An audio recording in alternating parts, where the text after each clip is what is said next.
Hello, everybody. I hope you're all well. I am so excited to introduce to you today my conversation partner, Jackie Marson. Before I let Jackie on to today's call, I want to just introduce her briefly because this lady has got a very interesting CV. And her career, I think, up until this point has been really fascinating to me. I'm always inspired by people who use different parts of themselves and turn it into multiple careers in their life. And I think it's safe to say that Jackie is one of those people. So Jackie is waiting to be let in, and I will let her in a second, but I'll just say a little bit about Jackie before I do so.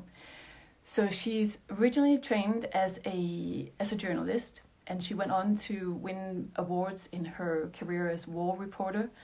She's since trained to become a counseling psychologist, and if that wasn't enough, she's set up her private practice in the fantastic Neal's Yard in Covent Garden in London, where she's practiced for years. And you may even recognize Jackie because she's also appeared on TV shows like The Lorraine Kelly Show and Channel 5 News and many other things. It would basically take me far too long to reel off all the things that Jackie has done in her life, because she's got her fingers in so many pies. And I think it's just a testament to the fact that Jackie strikes me as someone who's very curious, very driven, and very committed, especially to the topic of perinatal mental health. I think it'll become very clear to you in a minute. But on top of all these things, she has also been able to call herself an author because she has published a book called The Curse of Lovely that went on to become an international bestseller, which is not a small feat, I think. And I happen to have read this book, and it's fantastic. It's a step-by-step guide, a super accessible, personal, very down-to-earth way of approaching the topic of people-pleasing and helping us to set appropriate boundaries and start living more authentically, our most authentic life, basically. She's currently in the process of writing another book, and it's called Fearless, and I'm sure we're going to be talking about that in just a second. But let Jackie onto the call so you can hear for yourself. Jackie and I will mainly talk about one of the chapters in her new book, which is about raising boys. So I really thank you for tuning in today. I see some people here that I know is on the call, which is great. And I'll just let Jackie in. I hope you're here. Jackie, I hope you got my request. There she is.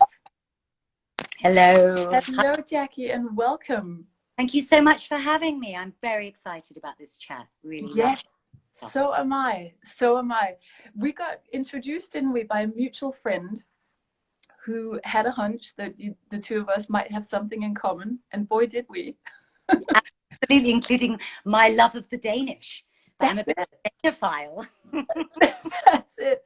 So for those of you who don't know me, I'm Danish, and Jackie has been to Denmark how many times? You told me about 8 times. I wanted to buy a house there, but the Danes won't let foreigners buy houses, which is very sensible. But I love the Danish women, the sense of equality there. They're all no makeup, beautiful, confident in themselves. Maybe not all of them, but that's the sense I got. I really want to retire there, Louise. That's my plan. Yeah, well, that's it. Always it obviously feels like a compliment to be complimented about your roots. So thank you so much for saying that. There's even mentioned in this brilliant book. Yes. Thank my you role model. My role model for being. Yeah, it's Mette in the book. Yeah. Mette, who was just calling it as it is.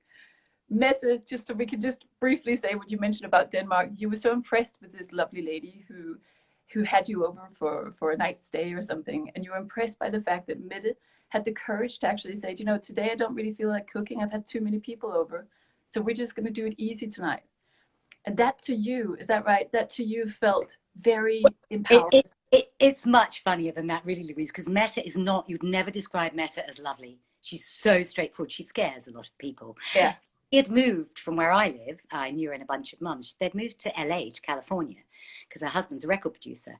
So we were going to stay for a week. And she said to me, Jackie, I can't do the accent. Jackie, I've had people staying. I'm sick of it. I'm not going to cook for you. Here's the kitchen. Here's a list of restaurants. Cool. And I'm like, oh, are women allowed to say that? Because I was brought up with these kind of, you know, show cooks. Yeah. My mother would put on these spreads, but she'd be so angry and resentful and worn out that it seeped out of her and ruined the trip. And Meta being so clear, so straightforward, we had a great time. And I thought, wow, what a role model that woman is.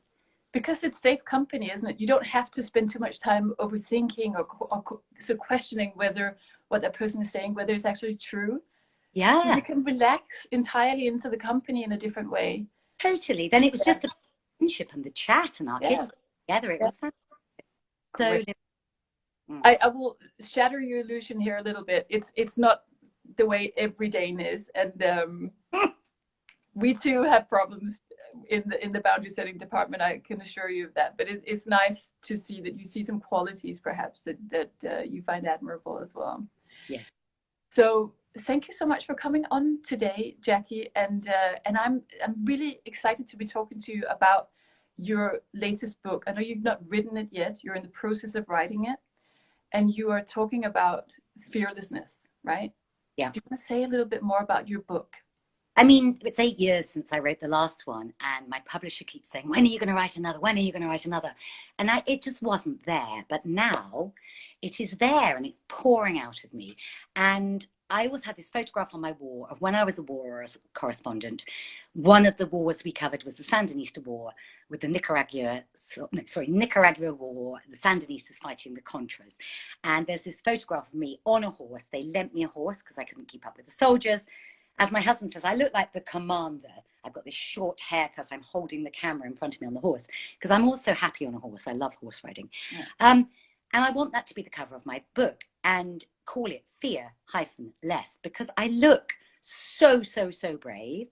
But at the same time, I was a curse of lovely, a people pleaser in so many ways. And I couldn't take items back to a posh boutique in case the shop assistants disapprove. I'm very scared of people's disapproval. I want everyone to like me. So I thought Fear-Less is the juxtaposition of someone looking brave, but it might just be a shell. It might be bravado. Real courage is to be who you are, to speak your truth. And that is so difficult. And that's my ongoing journey, as it is for men. So I want to give people all the tips and techniques and stories I can about being braver and coping with their anxiety. So many people have anxiety these days. Yeah. So it's right for its time. And I want to put in memoir meeting self-help. Yeah. And then today we're going to talk about raising boys. So because I've talked to a very good friend of mine as a filmmaker, and I helped her make her feature a few years ago. And she and I want to make a film about raising boys. She's got 2 boys and they're much younger than mine. I think little one's just been 5. They're 5 and 10. So we endlessly talk about what does it mean to raise good, strong, feminist boys. And I thought that can go in the book because the essence of that is about them being brave enough to be who they really are in all dimensions. And this idea that the young people are really adopting, and I get my language about this wrong, but that gender is on a spectrum. So the idea I would have been called a tomboy. I was a tomboy, but in a way that was saying you're not a girly enough girl because girls are this and it's black and white and boys are this. And we all know it kicks in. Oh my goodness, what does that kick in at 2, 3? Or the pinks, the blues and the boy toys and the girls. Yeah. And you are shamed. You're less shamed if you're a tomboy, in inverted commas, but you're much more shamed if you're like, in my day, it would have been called like a sissy boy, a girl boy. Yeah. But your hope, the way forward, is that you can be anywhere you want on that spectrum. You can be a boy who might not be gay. He might be gay. He might not be. He might have a fluid sexuality, but he might want, like, you know, my eldest is quite macho and loves football and sport, very into musical theatre, loves dancing. It's quite sort of camp in some ways, but he's just who he is. The youngest has a beard and long hair and looks a real hipster, and he's a big tall man, big shoulders, but he's never liked football. He likes cooking. He likes contemporary art. So that's where I look at those things about them and really hope that's where I feel a modicum of success. So I think as parents, we can never feel smug because you never know what's around the corner. No, but you've almost graduated as a mom, Jackie. I mean, they're in their 20s. I think you can lean back to some extent and say, there is something there that I've banked or something that I succeeded with. And of course, it's not all down to our parenting. No, no, of course, it's so much genetics. There's their sibling relationship, their peer relationships. Yeah. All of it. Yeah. Which also, and I say that not to take some of the pride away, but to also relieve some of the anxiety or some of the burden that many of us feel as parents to raise them right. Totally. It totally hinges on who we, how we raise them. Yes. There's so many other factors. Because the jury is still out on the actual percentage of nature nurture. Yeah. 70s, it was like, oh, it's 99% nurture. Now it's more 50-50. 50-50. It's way swung the other way. So I think, right, that really, really helps us not feel burdened. Yeah. Because it's like, well, I can do my very, very best, but 50% is going to be in their genetics. Yeah. It's really, really helpful thought. Yeah. Because we parents, especially us mums, I'm guessing many of your clients and people listening will be mums, because we often take the biggest burden of trying to be perfect and feeling very, very guilty about getting it wrong. Yeah, so it's a helpful thought. Yeah, absolutely. And what I'm so excited about with this book is the fact that you are sort of making an appeal that we, instead of imposing our idea of what our child should be like, we're kind of letting the multifaceted nature that we all are. What you're asking is that the mums and dads are instead letting your child show you who they are, right? Yes. There's such a difference. You say that before in your coaching, like almost how much we can learn from them. Yeah. And we allow them, but you have to give them this, I've also heard you say, the space to flourish. Yeah. So we had that conversation before, which people might be interested, but I'm sure you talk about it, that, please stop overscheduling them. Give them space. You mentioned before that I was on Channel 5 News a lot. I used to be their psychologist. And I'll tell this little, I have so many stories, but once they rang me up and he said, okay, we're doing this item about how kids are getting overscheduled these days in after school activities. Have you got something to say about that? And I said, yeah, of course I've got something to say about that. And they said, but we're trying to look for a kid who doesn't do anything and we can't find one. I went, oh, I've got a kid who doesn't do anything. And they said, oh, will he be filmed? And I asked him, he said, yeah, sure. So he was about 10, I think. They came round, they interviewed me, and then they filmed him. He's bouncing on the trampoline in our back garden. They say, so Jess, he's given me permission to use his name, all these stories. Jess, what do you do? And he goes, oh, nothing really. I tried a few things, but I always give them up. They're not right. And they said, so what do you? He goes, oh, I sort of create my own games. I like, here I'm bouncing on the trampoline. And I was like, oh my God, but partly I was really proud of him. And then they cut back to studio and there was Ian Wright, the famous footballer, was one of the presenters, I think, that day. And he said, I'm with that little chap on the trampoline. That's the way to go. Enjoy your childhood. Have space to get bored, be creative, make up your own games, you know. But you have to, parents, so hold your nerve when everyone around you, the peer group of mums and dads, are overscheduling their kids so that they get the best chance in our competitive world. It's very hard to hold your nerve. Very hard. So the faster everyone around us run, the more, I know that from my own parenting as well, it can require immense courage, really, to hold on to this idea that, more is not more always, and that personhood unfolds and right development happens naturally. It's not something we need to force through going to after school activities. Not that I understand not everyone is sending their child to after school activities because of a place of lack.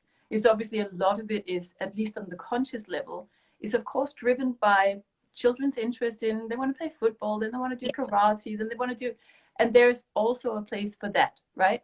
But I do think that if we're to be completely honest as parents, there is a part of us that's also fearful quite often that our children are understimulated, that we're somehow not always enough for them. Yeah, absolutely. Is that your experience as well? Absolutely. And so that goes to two of my sayings. I love little sayings. That's why I'm good on tabloid TV. But one of my sayings is less better. So don't overwhelm your kids with 5 activities a night. Nope. Or at night.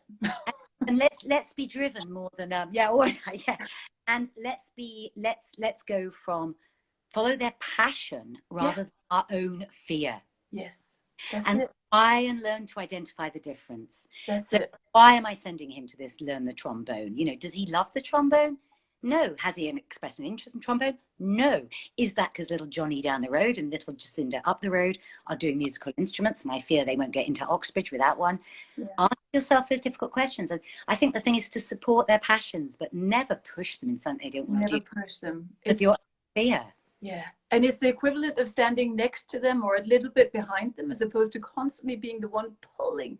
It could be with homework, anything. But what I also see a lot of is that when they then enroll into something that they really like, a really nice after school activity, it could be football or whatever it is, very soon after they enroll in a program, it becomes about progress. So it becomes about the goal-oriented, how good can you get at this, as opposed to the intrinsic motivation of, could this maybe just be something you enjoy for the sheer enjoyment, for your pleasure?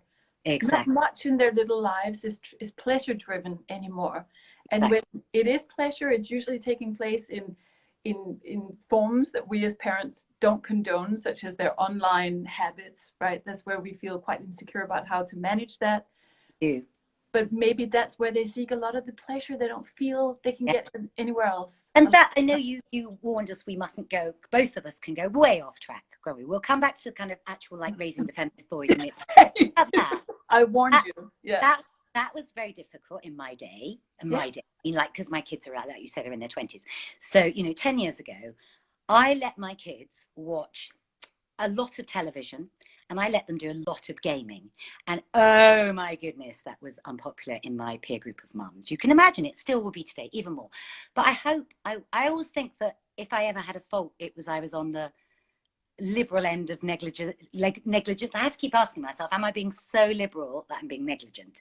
So I asked to see what games they were playing. I didn't like those killing games. I didn't let them play those. And I also would like to say, if your kid gets some very overstimulated, so they come off and they're aggressive, which a lot of my younger friends tell me, obviously you have to put in boundaries about the amount of time. Yeah. But I remember hearing Germaine Greer talk about, the great feminist, one of my heroines, talk about when she was a professor at Oxford University. Some of her brightest students watched a lot of television and talked about soap operas all the time. She said, and you know what, I was a bit shocked, she said, but a lot of them have gone on to be television producers and directors. And my family, my husband's, from television news media, that's how we met. I was a television journalist. It's like, it's a bit hypocritical. I remember Madonna saying, I don't let my kids watch televition. I thought, Madonna, you are such a hypocrite. You would not be. Steve Jobs didn't give his children an iPad, No, I don't. It's like, okay, do it with care. Do it with mindfulness and connection. Don't ban them, because those kids would just leave home and binge on telly. I had a friend who was never allowed to watch telly. All she does now is watch telly mindlessly, and she's 58, But Jackie, I really like your distinction there. So you asked yourself, am I being negligent, or am I just being, what was the word you used? Liberal. Yeah. And I think that's a really good question. Maybe we can all ask ourselves, is my liberalism towards something, my sort of laissez-faire ways, my permissive ways, could easily be masked as I'm just a cool mom, I'm trusting.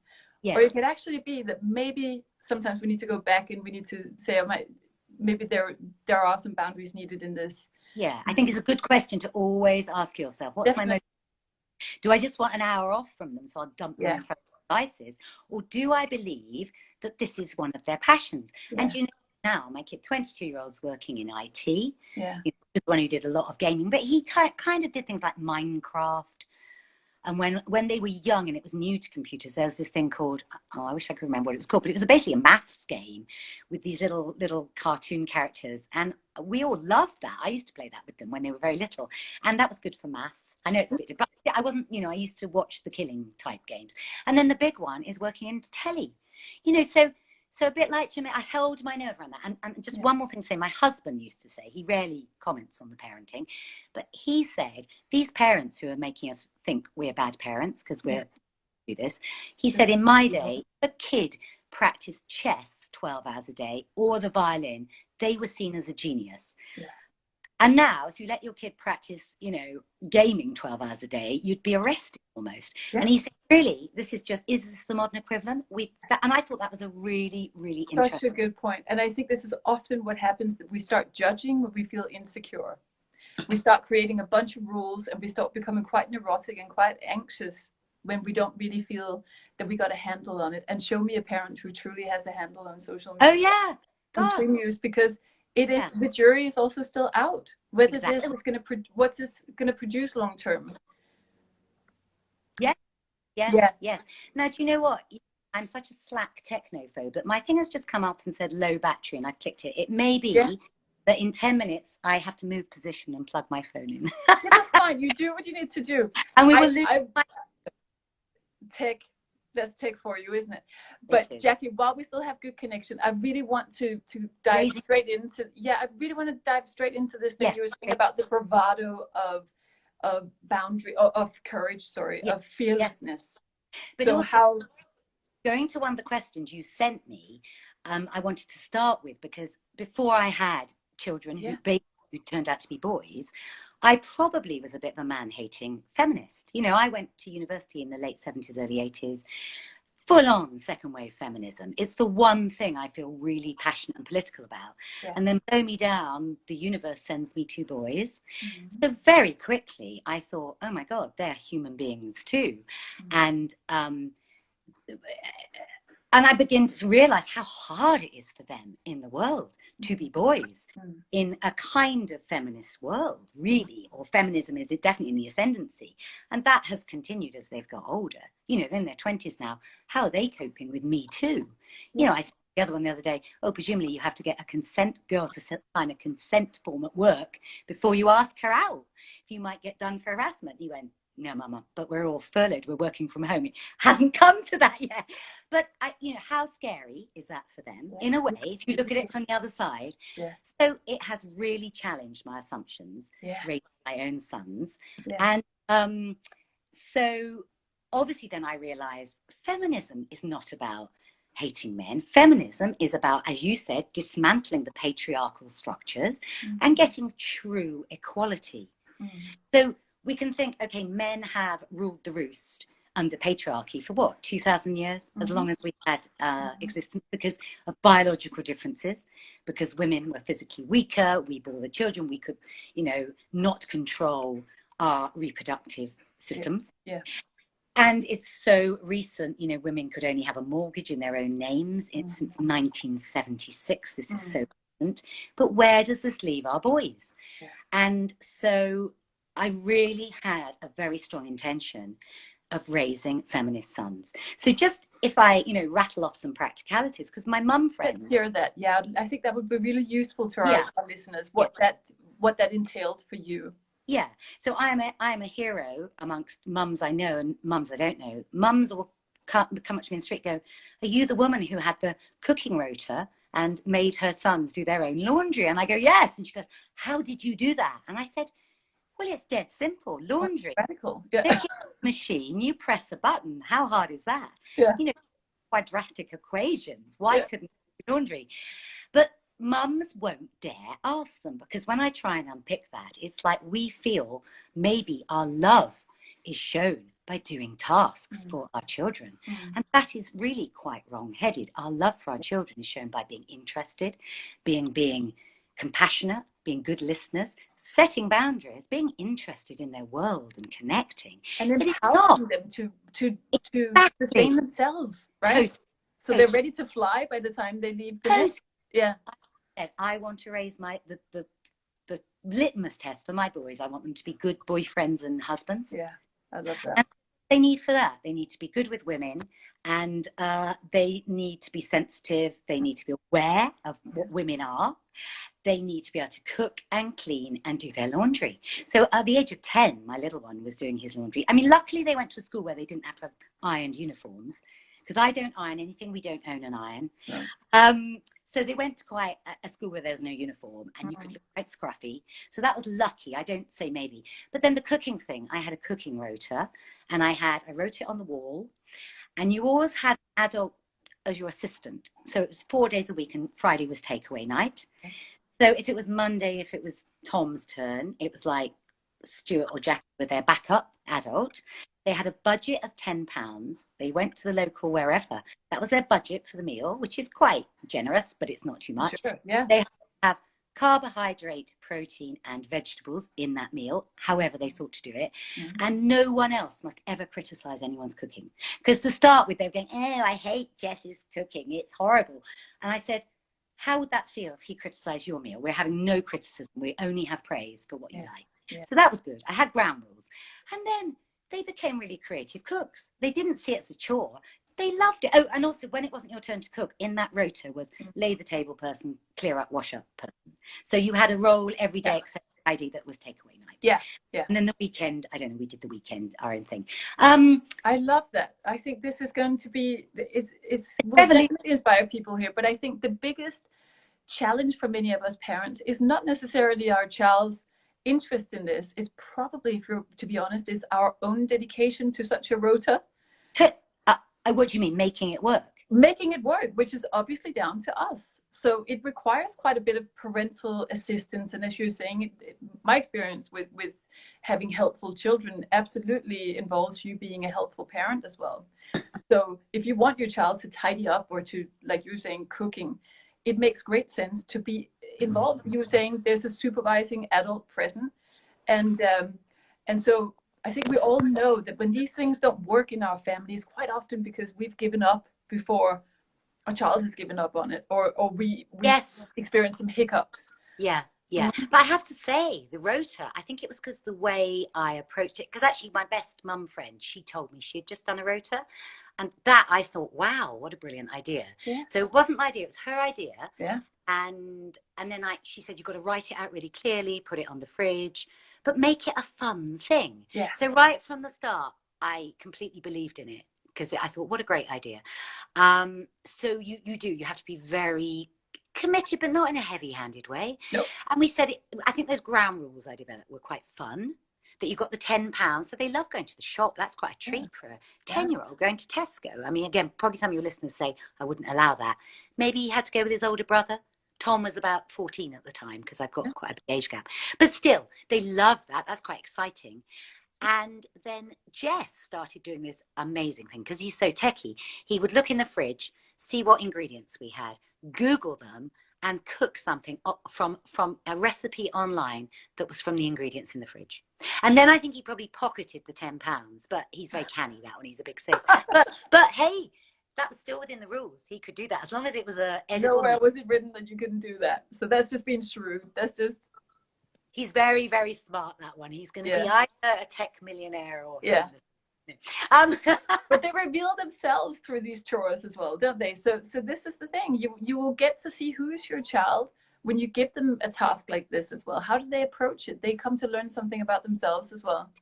Totally. Yeah. But more important is, you would say, probably from your parent coaching point of view, the mum and dad, I don't want to be sexist here, but probably especially the mum, you have to unhook, you have to examine, first of all, any of the assumptions from your own childhood. Like, my mum was a stay-at-home mum because her mum hadn't been. Her mum was working class, worked all the hours. So I think my mum, who was aspirational to the working class, thought, I will be a stay-at-home mum and do everything for them. That meant when I went to university, I didn't know how to use a washing machine. I'm still unconfident about laundry to this day. It's probably why I got the kids to do their own, because she was possessive of it. She micromanaged. And I realized I really did want to parent in a different way from I've been parenting. And that was one of the things. It's like, she did teach me to cook, but I always had to be her assistant. So that was good. She empowered me around cooking. I can definitely recognize that as well in my own upbringing, this complete pride or love shown through the amount of chores that mum did, you know. Yeah. And I do feel it's wrong-headed. That sounds a bit judgmental to say wrong-headed, but not helpful. It's not helpful. It's misplaced love, right? It's misplaced love. Yeah. And it comes from the best place in that person. Exactly. And it doesn't mean that we need to copy it if it didn't ultimately serve us. Help us, empower us. Exactly. Because we want to empower children. Like, you know, I don't want to name her. Well, I will name her. My sister-in-law does her 30-year-old son's laundry. He brings it home every week. And I think that makes her very happy, probably. But is it helping him? No. Is he going to be a great equal husband? Probably not. I don't know. I hope he is. Yeah. So Jackie, it's great to hear there's been some practical things that you've been mindful of doing and you've successfully implemented in your family. What about on the emotional side of things? Because I think a lot of parents who are raising boys will have for sure been confronted with their own baggage, with their own experience of dealing with boys' emotional expression. And sometimes there are vulnerable feelings, there are feelings of fear, shyness, sadness, whatever it might be in the more vulnerable category of emotions that can really trigger a lot of parents, often, especially the dads. And Yes. I hope I'm not generalizing too much, because I do think us women suffer from this as well. Oh, you just went on. Is this frozen, Jackie? Let's see what happens. This might be due to Jackie. You lost me. It was the charging. Great. Did you get the rest of that question? So what would you say? Dad. Yeah, what would Louise, can you see me? Yeah. Because I can't see myself. I can see you very well. I love the way you cope with tech glitches. That's a good lesson to others who are so scared of that happening. Oh, you're so right. Yes, men being triggered. I mean, I would say my husband is a work in progress. Poor man went from a council estate to a boarding school, which was fine. So that's a really traumatic experience. About what happens to those little boys at the boarding school. You have to shut away all your vulnerability. If you practically killed, he was ended with a fork as a what are those things called? There's initiation ceremony when he arrived. Brutal. It's brutal what happens in these places. Yeah. There's a man who's probably locked away. He's a very good, very kind man. And I was just saying, you are the role model for our boys. And I made him go to this thing called Parent Link, which was parenting lessons. We did them separately because he was so busy. But he did go later. And they made you role play that you are your child. That is so powerful when you're down in the hand of role play. And I think he has been a good dad for them. He has, but he doesn't really talk. I also, you've got to talk about your vulnerabilities. You've got to talk about, and he does more now. I say, tell them a story about when you were this age and something like this happened to you. It's all right, me telling them stories about my, it's much more powerful. Coming from dad. Yeah. So I think given how they're turning out, that has, like my eldest, he's real hard. Boy, but he suffered, and I will write about this in the book. I've got his permission to, but he suffered as a teen at school. He was all a bit like me. He's very sort of enthusiastic and energetic, and that is not cool when you're a teen, especially a teen boy. And then Jess, the younger, kind of looked at him and thought, well, I'm not going to be kind of, he would say he wasn't bullied. I would say he was bullied. He was certainly excluded in those vital teen years. So the young one went into kind of cool, which means you're never enthusiastic and you have to armor up. Yeah. Face. But you know that you never let on any emotion in your face. Yeah. 12, 13. It's hideous. Yeah. And he said, I'm not being like Tom, and he was a bit king of the cool for a while, but he now, he's a young man of 22 who he's less comfortable about showing his vulnerability. Very sweet and caring. I think he's a work in progress. They're all work in progress. But imagine that being a young man. If you are excluded from the group for whatever reasons, like not being cool enough, you don't have access to the opposite sex. And at that age, you are just raging hormones, boys and girls, and all you care about is access to the opposite sex. I don't even sex. I mean, for like flirting, kissing. What I would game. Yeah, to be in the game, to belong. Age-appropriate psychosexual development. Yeah, and peer orientation is just so prevalent, isn't it? Or so important at that point. Everything. As teenagers, it's everything to them. But I think Brene Brown's distinction, I know you and I both really, feel so inspired by her work, but I really appreciate her distinction between belonging and fitting in. I don't know if you've come across her distinction where she's saying true belonging is belonging to me, and fitting in is changing me to just be part of this group. You will never belong then. So we want to teach them to belong first and foremost to themselves, right? And it got me thinking as well, Jackie. I've noticed, because I have children who are far younger than yours, so I represent the other end of the scale. So mine is 6 and 9, and my son who's 6 is what I would call a very soft, sort of, he's a tall boy, a gentle giant is what you could call him, but definitely a very vulnerable and very sensitive boy, and not afraid to speak his emotions. But he's immersed in school life now, so he's quickly learning the appropriate conduct. When you fall, you don't cry. When you hit yourself in football, you just stiff up a lip, you know, and he'll come back and say, but I didn't cry. And in those moments where it's in all of those little moments and encounters we have with our children, where we have an opportunity to kind of make an, you know, influence them in a positive way, where we can ask them, how come you didn't cry? Did it not hurt? But oh, it hurt. It really did hurt, he'll say. And I'll say, but yet you didn't want to cry. Were you afraid anyone else was going to ridicule you if you cried? You know, to spend a little bit of time there. But you know what? That's interesting you say that, because I used to say that to both of them. I used to have a bit of a kind of my own agenda. They should be able to cry. And Tom, the eldest, said to me once, aged about 10, Mum, if you cry publicly in front of boys after about the age of 10, you're dead meat. You didn't go to rough school. Yeah. Said, okay, I get that. And then I thought, I think it's that you mustn't, one, I'm not saying, I'm not being critical, one mustn't bang on to them about how it's almost putting a bit of perfection on. They should be open with their emotions, because it's so hard for them. I think it's more important they feel safe, that they can come home and let it all out with you. Such a good point. Such a good point. As long as they have somewhere to emote and somewhere where they can take that game face off and no one here is going to judge them. Yeah. Basically, if they don't put on that armor of masculinity from about the age of secondary school, about 11, they're toast. Yeah, for them. And we shouldn't. So just related to that, I was talking to Jess and his girlfriend, who's lived with us through lockdown, who's a real feminist. Yeah. And I think this is a tangential point, but it's very related. She said, say in this chat you're going to do, say, if you're a feminist mother, do not shove that agenda on your age girl, or your girl of any age, because she ends up feeling ashamed and conflicted. She said, my mother was a real feminist, and I was raging hormones. I just wanted to do stuff with boys, and she was always warning me against boys. Oh, they're terrible, they're this, that. And so I felt ashamed that I wanted to do that stuff. I said, Vicky, that's such a good point, because such an important point.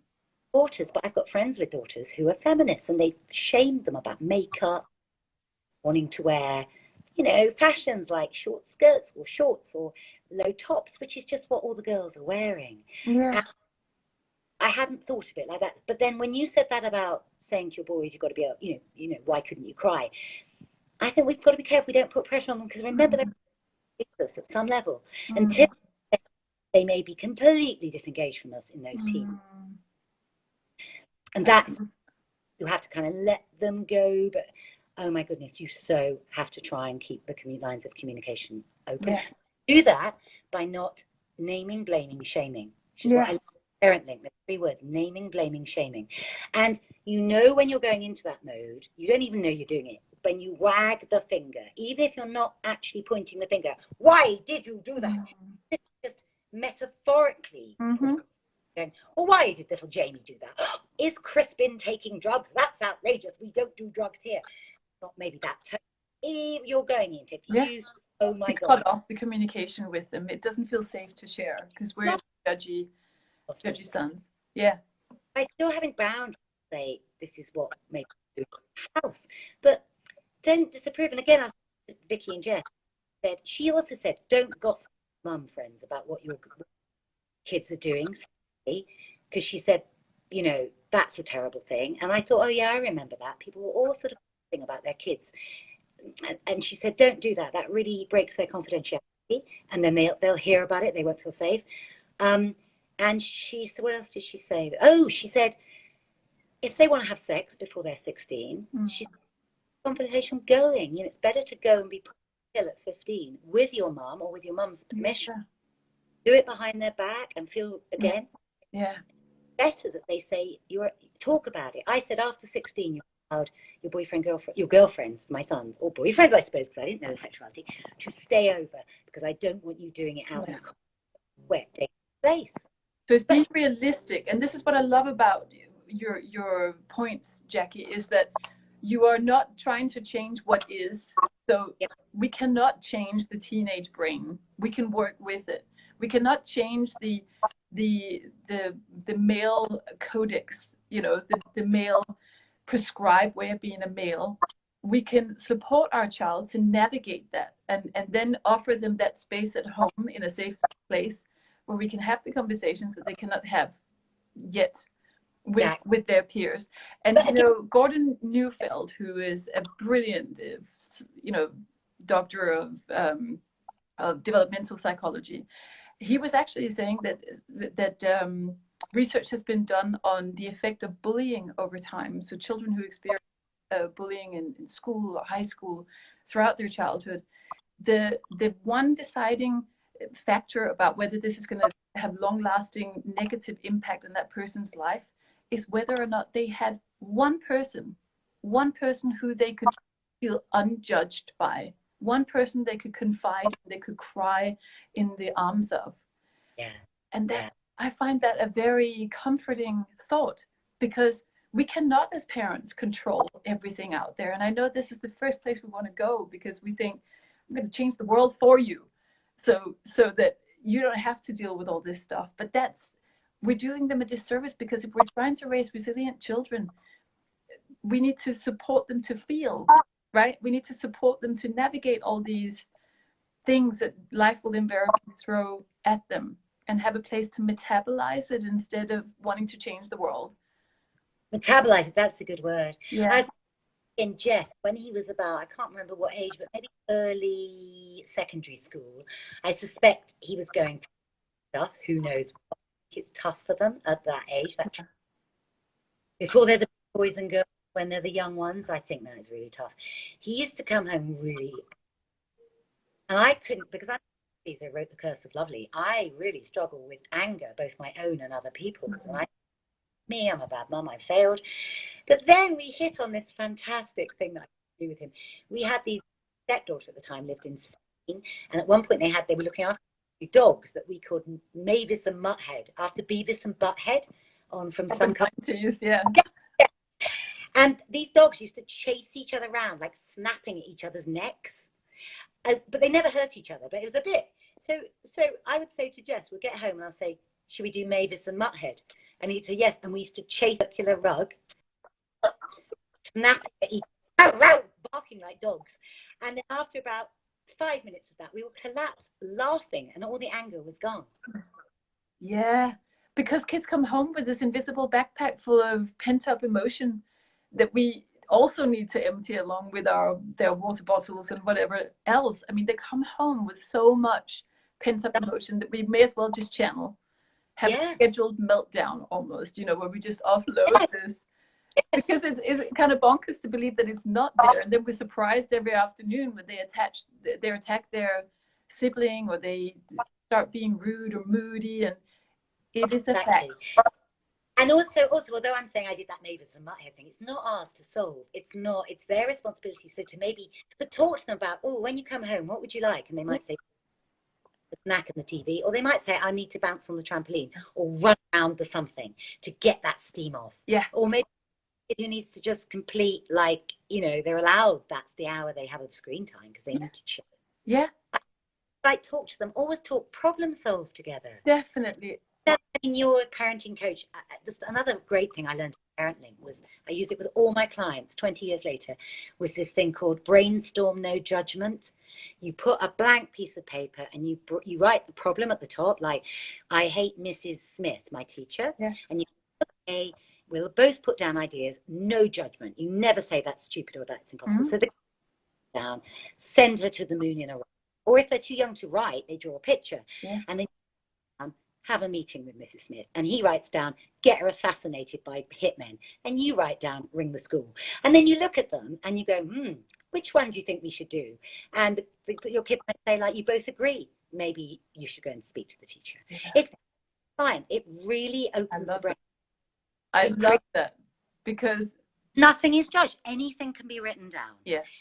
It's a brilliant one. Yeah, it's a great one. And also because we as parents, I think, are very quick to judge whether something was kind or not kind. So when we hear our children express themselves in these really crude way and in crude ways like "I hate you" or "you're the worst this" or whatever it might be. My daughter, I think, once said to me, "I want to scratch your eyes out. I'm so mad at you." and I thought, I and this is probably because of my background in psychology that I realized that this is a pivotal moment for us. You're not doing it. You can express just Yeah, how brilliant.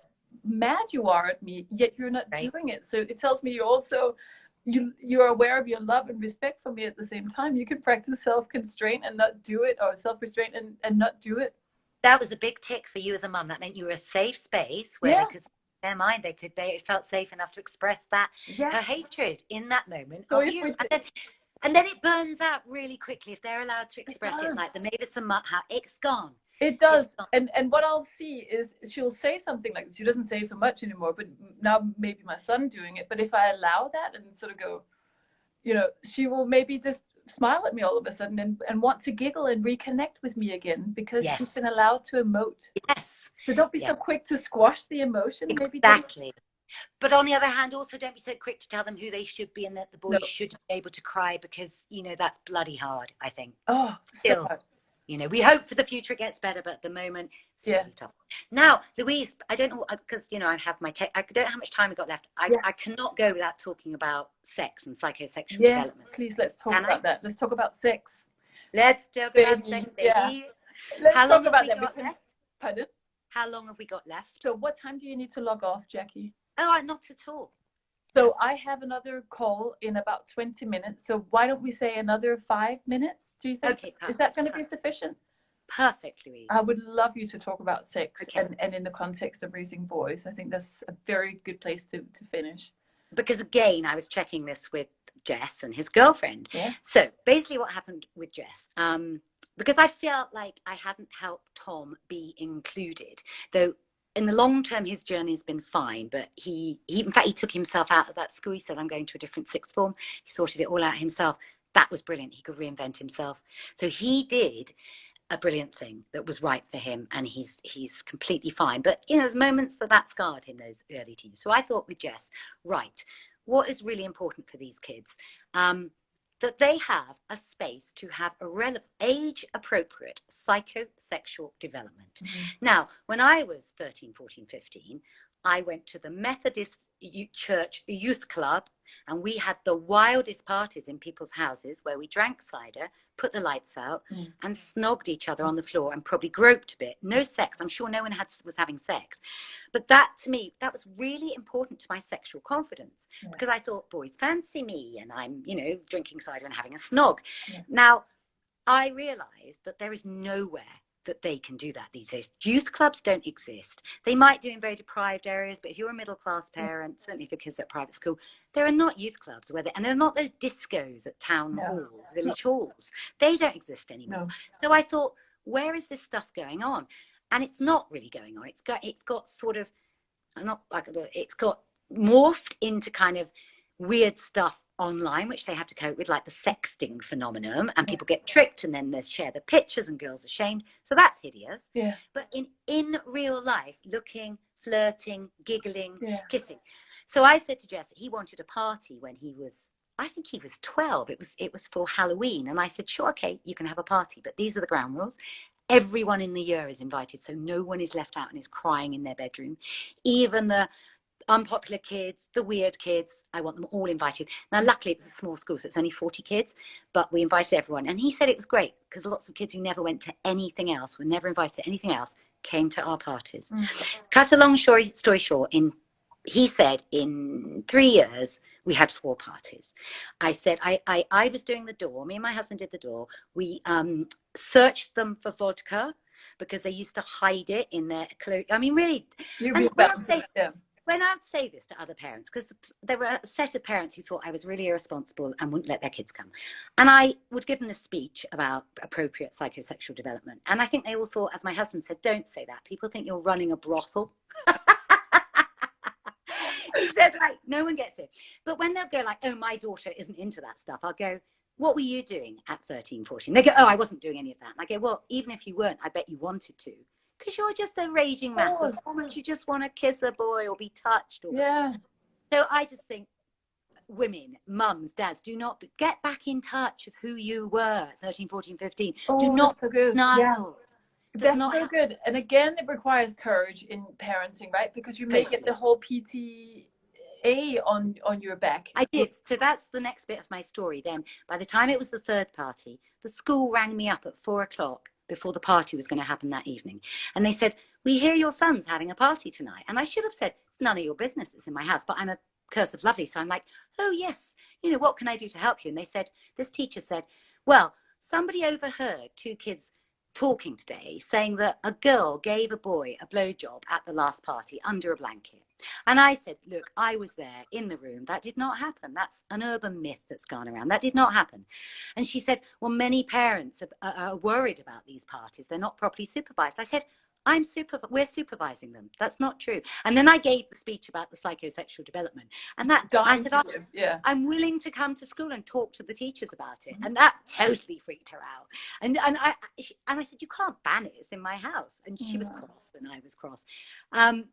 But that just proves, and then I talked to all my girlfriends about it, my mum friends, and they were like, we all agreed it was a very brave left field thing to do in this unorthodox for your geographical, yes, that as well. I mean, because we talked about how in Denmark, I think it's slightly different. So it's very much dependent on nationality, I think, to some extent. But what I do see, as I love that you mentioned this, and I think it's going to speak to so many people, it's going to start a thought process for many of us parents, I think, in terms of how can we recreate some of the things that we perhaps took for granted that we had ourselves. Yes. And are now on that righteous train where we're being we're probably being the most conservative, more conservative than our own parents in many ways. Totally. There's an prudish about things. Yeah. And it's politically correct, and the Me Too movement certainly doesn't help either. But another thing I just want to talk about really briefly, Jackie, is about something you and I also discussed. I got something in my eye.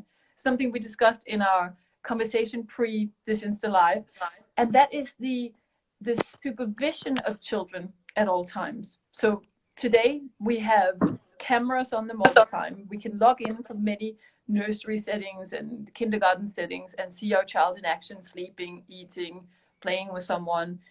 My understanding of those settings, I'm not too sure if it's true, but I cannot imagine many children anymore having what I certainly had, and I would imagine you had too, this private space where you could explore each other's bodies in a very innocent way, where you look at, the person of an opposite sex and go, oh, that's what it looks like, and explore each other that way, because it's considered wrong. You would have social services call in and see what's going down in this household if your child is interested in this.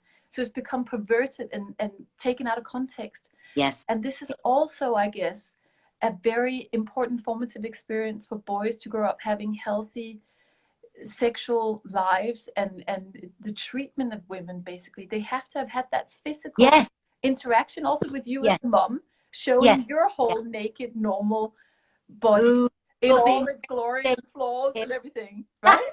What's that? You're being very radically Danish here. Very. And I may repel some people listening to this, but I do just think that this is where we are role models as well, about what we believe. Yes. Can we talk about that just quickly? Yeah. I did have that on my list about the other thing I did with the raising my sons was to the point where they put their hands over their ears and go, yeah, Mum, you've said that 100 times. Whenever I was watching a film with them, because I used to love watching telly with them. Oh, I can't hear you now, Jackie.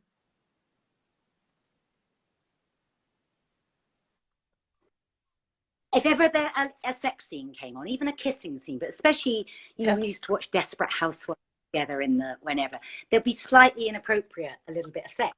I would always say to them, this isn't how it is, maybe Desperate Housewives, it probably was quite realistic, but anything that was unrealistic, like a woman instantly moaning and pleasured and all, I'd say, this isn't real life, this isn't how sex works. Good on you. And I always had that conversation with them, to the point where as they go, yeah, Mum, we know. Yeah. And it's in there somewhere now. But it's like, it's really important to say that. I didn't, again, you mustn't bang on as the feminist mum and go, this is a clitoris and this is how women need to be pleasured. No. So when my kids had sex education at school, they called us in for year whatever, when they're 10, year 5, and said, we're going to do this. Has anyone got any questions? And this very brave woman said, are you going to talk about masturbation? And they said, yes, we do cover that. And she said, well, I hope you're going to talk about female masturbation because that's just important. And everyone went quiet and like, oh, who is that woman? But I think now, good for her. Good for her. Good for and I think her, the teacher wasn't embarrassed. The teacher said, well, that's very interesting. We will definitely cover that. Yeah. And see, the conversation is changing.